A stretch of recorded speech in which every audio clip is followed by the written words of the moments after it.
Rich, I had a question going back to obviously Bob's question early on, where it's who was the tougher defensive lineman that you had to go up against? Who's the biggest trash talker on the defensive line in the NFL? Biggest trash talker. Um, Michael Dean Perry was a pretty good trash talker. Warren Sapp was a good trash talker. Um, it's like the D tackles. I'm just thinking about John Randall. He was. I don't know if he was just over. He wasn't a big trash talker, but he was just so full of energy. Like, man, how can you have that much energy? But those are some of the guys that stick out. And it wasn't personal. It was just stuff they try to use to get inside your head or whatever. So I always enjoyed Absolutely. listening to it. Yeah, it was entertaining to me. Yeah, and reverting back to the Cincinnati Bengals really quickly, when I think of the Cincinnati Bengals, you think of T.J. Hushmanzada, you think of Chad Johnson, now with Josinko.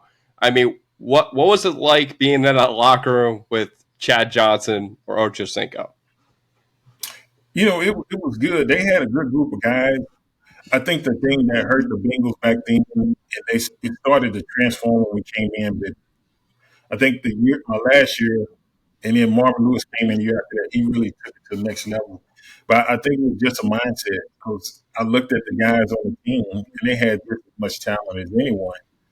The problem was they hadn't won all throughout the 90s. Just continually losing seasons, and so we would talk about it and discuss the guys that came from other teams, from winning organizations, and they would say it's different for you because he said every time something bad happens, we lose. And so the mindset had been established, and so now you had to break that mindset. That Dick LeBeau came in, he started bringing guys in from other teams, and then Marvin Lewis took it over, and then now it's a totally different Cincinnati Bengals team. So yeah, and they had great fans, so I'm happy for them as well because they had a good fan base. Treated me well when I was up there. Very passionate, that fan base. And that actually leads me to my next question. Where was the most difficult place to play on the road? The difficult, it would be somewhere in it just depends. But I would say Buffalo was tough.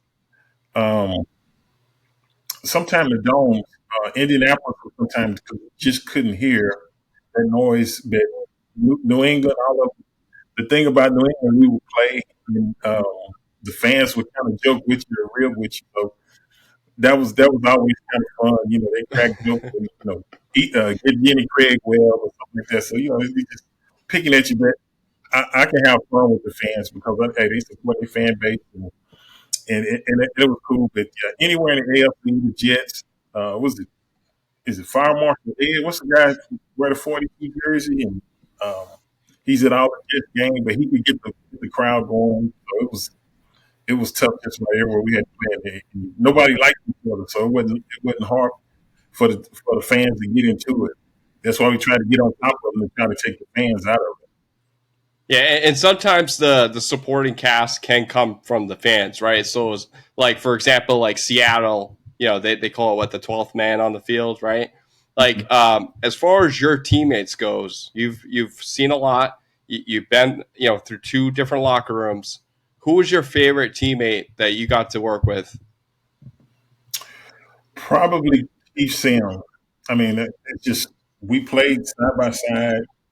Um, he made my job so much easier because a lot of times we could look at each other and know each other, what we were thinking and what we were going to do. I didn't have to always, or he didn't always have to make the line call. D lineman would say, okay, this is what they're doing.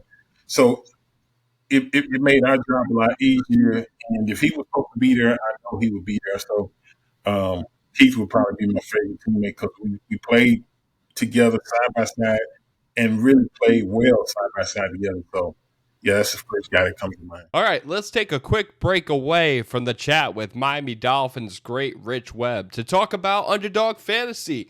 Olympic time is right around the corner. You will have the choice of either LeBron James or Nikola Jokic at 0.5 points. Play Underdog Fantasy and use the promo code SharkSports in caps. New customers who deposit will receive access to 2 specials. So get out there and play Underdog Fantasy. I'm a Dolphins fan, Rich. What do you think of this team? What do you think they have to do in order to get over the hump? Because Bobby and I talked about this on the podcast multiple times, and you're probably not a big fan of it either. Tua Tagovailoa going up to Patrick Mahomes and asking for the jersey on his back after getting blown out in the first round just does not sit well with me. What do you think they have to do in order to get over the hump and win a Super Bowl? I think the first thing they got to do is, one, stay healthy. I think the second half of the season, we had some offensive line injuries in the interior. I think that affected them. We lost, both outside pass rushers, Chubb, Phillip. So we lost some guys in key positions. I think X he wasn't 100% all the time here. So I think the key is being healthy in the second half of the season. And I think the other thing, too, is in the second half of the season, you got to be able to make the adjustments a little bit quicker. When the team's kind of figured out what you're doing and what they can take, I think that's where, Coach McDaniel, offense coordinators, you got to say, okay, they figured it out. We got to throw something else at them. And you make those adjustments, and it keeps you going, but you can't just – I think those are the things that really affected them last year that kind of kept them from advancing further than what they did. Do you agree with me on the Tua point, though? I'm gonna tell you this.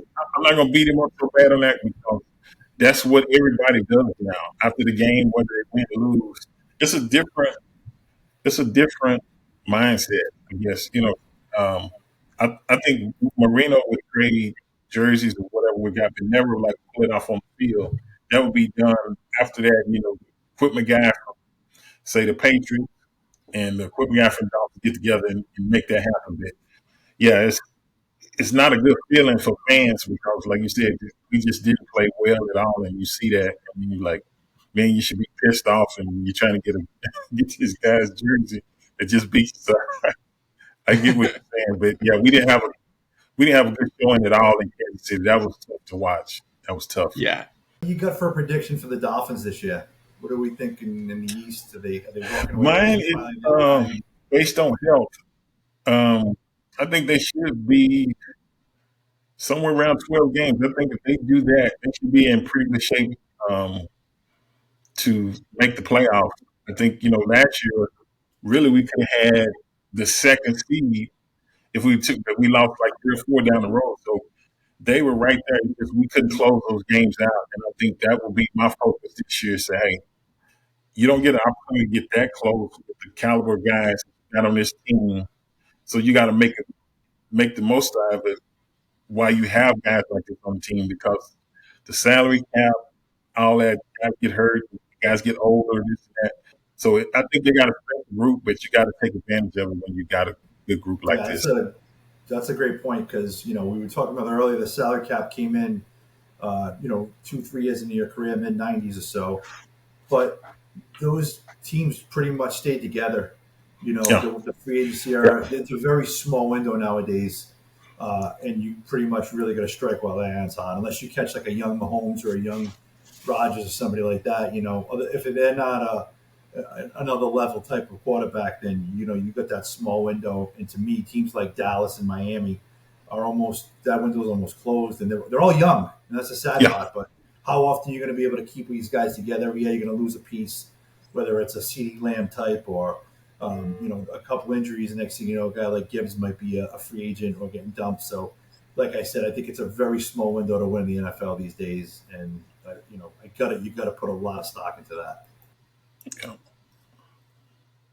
So Rich, you have a podcast, out in the world as well. So it's your time to shine here. Promote away. What do you guys got working on right now? I know you're part of a Miami Dolphins podcast, so let people Yes, know where you can find you. it's actually Reason, and he's on YouTube, Twitter. I think he broadcasts that Finside the NFL. I'm just one of the guests on there weekly, and we talk basically Dolphins football. And we were on last night, and just I think everybody was happy that training camp has started and the season has started. Nobody has to wait anymore. It's kind of good because it gives everybody that has a podcast more information to talk about this and that, about their teams, the coverage, and all that. So, yeah, it's Inside the NFL, and we normally do every Wednesday. We went a little early yesterday. I think we went like at 6, but 6 p.m. Eastern. But normally it's around 7:45 Eastern. Yeah. Understood. Well, we would love to have you back on talking, Fins here.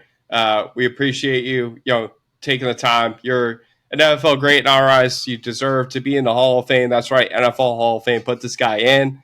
You deserve to be alongside Zach Thomas, Jason Taylor, Dan Marino, so on and so forth. So, Rich, we really appreciate your time. Thanks.